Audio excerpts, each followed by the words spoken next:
Tonight on SportsBuzz, we break down the Eagles' stunning Super Bowl 52 upset of the Pats, as well as everything that went down in a crazy day of trades in the NBA. Then we get you all caught up on rugby's Six Nations Cup and all that's going on in college basketball. All that and more on SportsBuzz.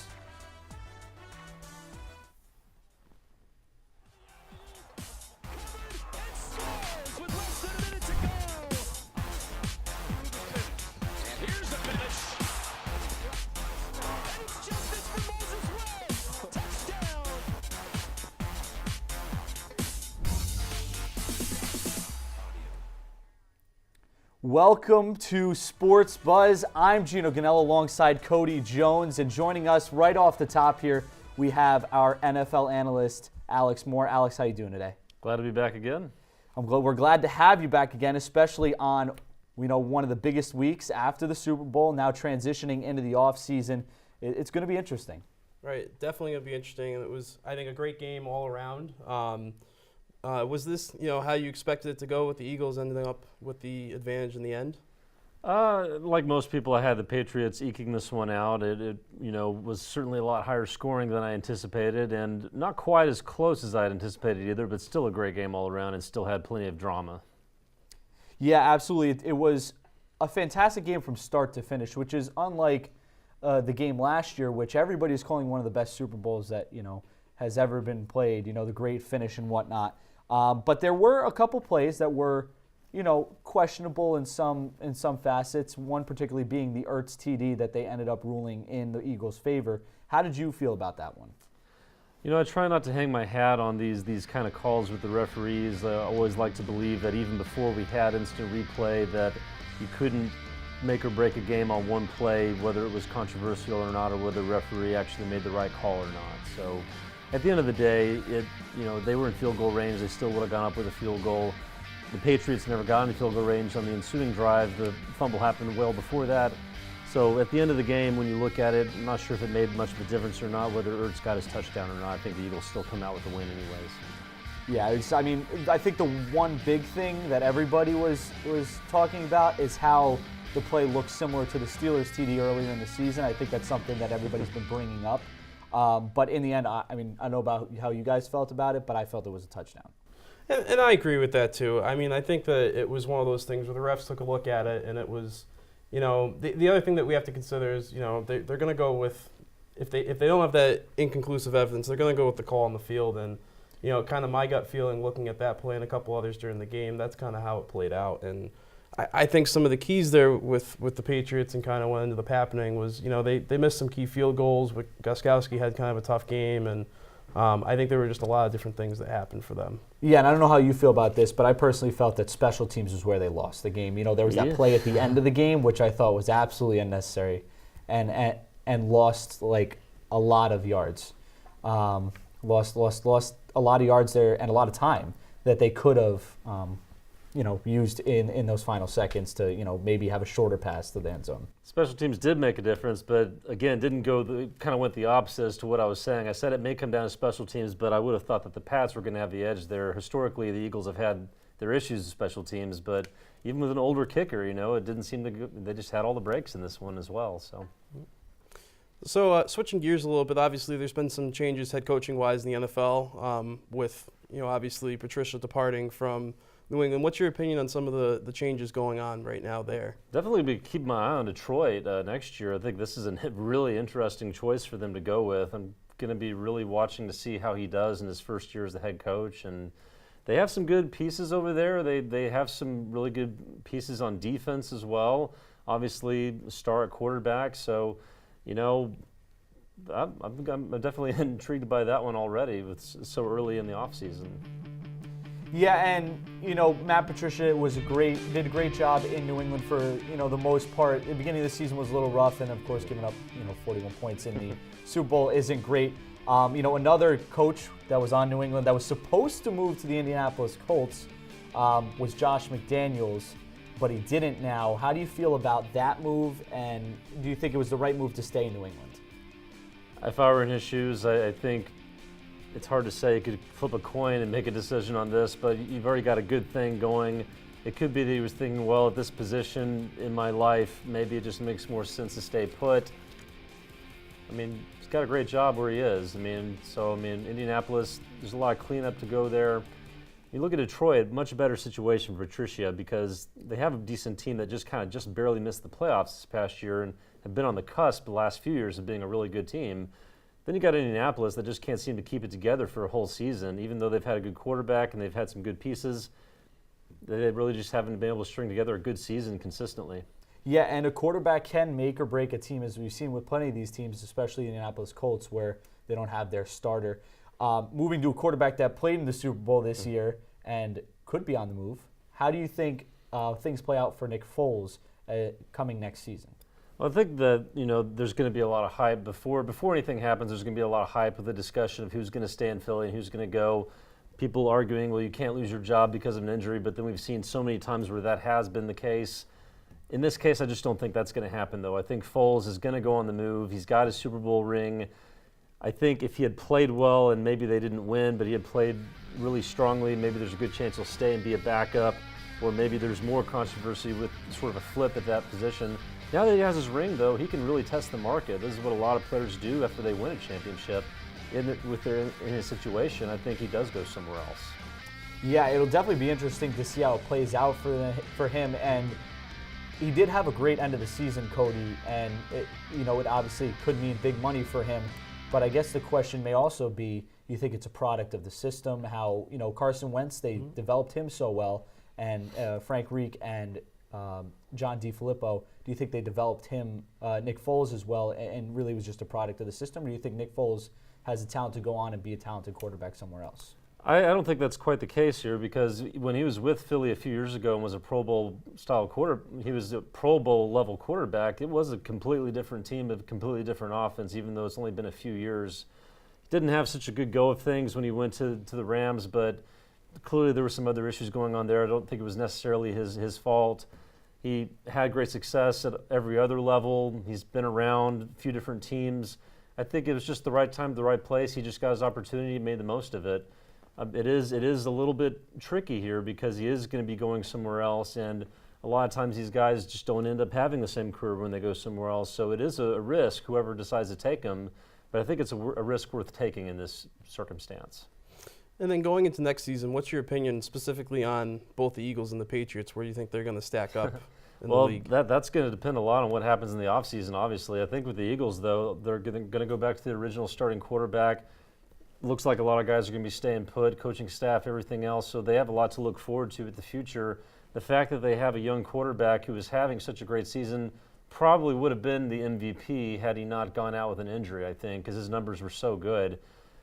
There's no reason why he shouldn't be able to pick up where he left off. He shook off a lot of the rust from 2 seasons ago, so now he's ready to go, I think, as long as he stays healthy. Of course, with the Patriots, it's all going to depend on who stays and who goes.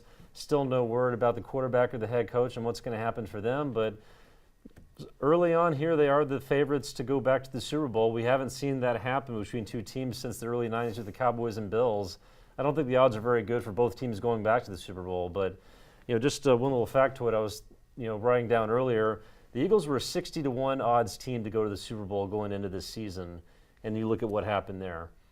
2 teams are 60-1 odds going into next season, although it's still early. That's the Detroit Lions, which I said is already an interesting team to start with, and the Tampa Bay Buccaneers, team that underplayed last year.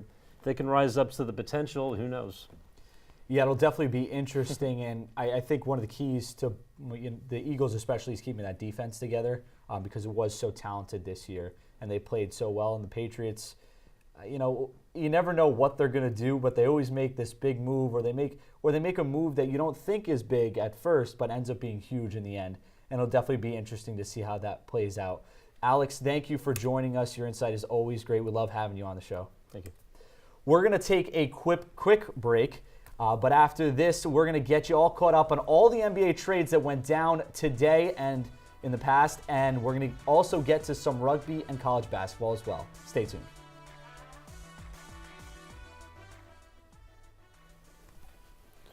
SportsBuzz is brought to you by The Vitamin Shop. With over 300 locations nationwide, shopping has never been easier. Use a convenient store locator or shop online at vitaminshop.com. Welcome back to Sports Buzz. We're going to be switching gears a little bit, talking about the NBA. Obviously, big day with a lot of trades. The trade deadline has come and gone. Yeah, absolutely. It was a crazy day, probably one of the craziest in NBA history with the trade deadline today. The Cavs basically reshaped their whole team, trading players left and right, getting players in return, getting picks and whatnot. And, of course, it didn't even start today with, Blake Griffin got traded last week sometime. So it was just a big moving of pieces all around, and it was great. But I want to ask you, Cody, specifically, how do you think that these trades will affect the top teams? Because there are some big players moving around. Well, I think it's going to have a huge effect. You're looking at a guy like Dwayne Wade going back to the Heat, and then Isaiah Thomas and that move right there. There's just a lot going on there. So I think this could have a huge effect going into the final stretch of the season here with the playoffs and all that. And we might be talking about things being shuffled around a little bit with maybe who the favorites are to kind of take it home there. So yeah, no, absolutely. And we we mentioned the Cavs, Mm-hmm. and they've made some big additions. Trading away Isaiah Thomas was addition by subtraction for them, as he was said to be cancer of the locker room, a really big problem attitude-wise, and, defensively wasn't that great either. And they got back players like Jordan Clarkson, Larry Nance Jr., George Hill, Rodney Hood, players that can all make a difference for this team that was a bit older before the trade deadline, now makes himself a little bit younger. And it has been a bad month for them. But after LeBron hits this OT winner last night, and then they make these trades today, every time you think LeBron's dead, he's not actually dead. He's not actually out of it. And it could make a huge difference as the season goes on. yeah, and this could give them new life, new energy. Like you said, they're getting a lot younger with this move. And also, whenever you're able to remove a personality in the locker room that might be tearing things apart, that morale in itself can kind of, like you said, an addition by subtraction. I think that's a huge key for them right there. Yeah, and because of their bad play in recent weeks, they did drop out of the top 10 of the ESPN Power Rankings. With these trades, do you think that they bump back into the top 10? How do you feel about them now as opposed to before these trades? Well, I think it's going to depend on how they perform, obviously, and if this new group of players coming in can kind of put forward a good effort. With LeBron hitting that buzzer beater, I'm sure that plays like that are going to help, and I think it depends on if they can perform and if this new group can kind of rally around each other and put the right foot forward. And if they can, then maybe we're talking about this as a top 10 team again. Yeah, no, and the guys that they got are going to make all the difference because they're young, athletic guys, and specifically Larry Nance Jr. is an energetic guy, somebody who'll bring that energy to the team along with LeBron and the rest of the players. It'll be interesting to see how they gel because it's hard. They didn't make just one or two trade. They didn't just make one trade here for one player. They got 4 new players that are all going to have to find out how they fit into this team within the next couple weeks so they can get on the same track and start winning games. Right, and obviously, this is going to affect more than just the play on the court. Especially in the NBA where they have a salary cap. What kind of effect do you think this is going to have, salary cap wise, for teams that are making these kind of moves? Well, it'll definitely be interesting, and the league now has drifted to more of a superstar league where everybody's a superstar. You have all your individual players making money, making big money. Everything's guaranteed. And an interesting stat in an article that we saw before this was that there are now only, I believe, 7 teams that have major cap space. Plus, as we see right here, 10 million plus cap space. 2 years ago, it was at 25. And I think the major difference is because now that these players are all superstars, they're all basically individuals out there. We keep seeing them change spots year after year. Everybody's asking for big money, and everybody wants to play together. So those teams that had one big player and then a bunch of role players like the Mavericks did a few years back when they won the championship with their role player type team, now those teams don't really exist anymore. You have players playing with 3, you have teams playing with 3 players that are all worth major amount of money, which is definitely cutting down on cap space. Right. Well, we're going to head to break, but coming up here on Sports Buzz, Gino's going to be sitting down with our rugby analyst to talk rugby. Stay with us after the break. Welcome back to SportsBuzz. Joining me now is our rugby analyst, Anthony Materiello. How you doing today, Anthony? I'm doing great. Thanks for having me today. It's great to have you in, and it's a great time of year for the sport of rugby. They have what is the Six Nations Cup, playing right now. The past weekend just finished up. That was the opening weekend. Can you just explain to us what the Six Nations Cup is and explain how it works? Sure. Okay, so it's an international tournament. If you couldn't guess, it's between six nations. We have Ireland, England, Wales, Scotland, Italy, and France. And essentially the idea behind the tournament was to kind of create an elite group of rugby teams that were nearby relatively, so they were able to play in each other's countries. And they just want a high competitive level of rugby. And it's been that so far in this year's Six Nations Cup. And can you just recap for us what's happened in the past week and how things have played out? Sure. So essentially the way it works is that it goes over 7 weekends, the last weekend being the first, so everyone plays each other. The first round of games were quite exhilarating. A few upsets, a few predictions were true. So pretty much the scores the last weekend were England made a pretty big win over Italy. I believe it was 46-15. England being the number 2 team in the entire world. Italy only ranked at 14. Then we have Wales and Scotland. Actually, that was kind of the upset. Wales being ranked 7, Scotland ranked 6. So people kind of thought it would be a much closer game, but Wales kind of walked right over them. And then the game I want to talk about, kind of highlight a little bit, is the Ireland-France game. Now, the last time these two teams met, it was back in France for the last Six Nations tournament, and France actually made the upset. They won 10-9. Also another low-scoring game, so we kind of knew it would be very defensive. No one really knew which way it would go. But kind of the turning point for Ireland that kind of gave the game in their favor kind of happened late in the game, around the 75th, 77th minute. And the fly half for France, as we see Anthony Borloo kind of botches this penalty kick.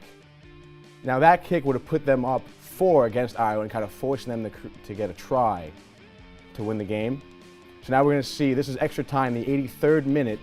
Ireland here is going to attempt a drop goal. That's Johnny Sexton. That's a 45-meter drop goal. Unheard of. I mean, Ireland, no one was really expecting that. Sexton he missed 2 kicks that day, very unlike him. 1 drop goal, 1 off the tee. And it was just really amazing to see him being that confident to just really nail that kick. And he did nail it.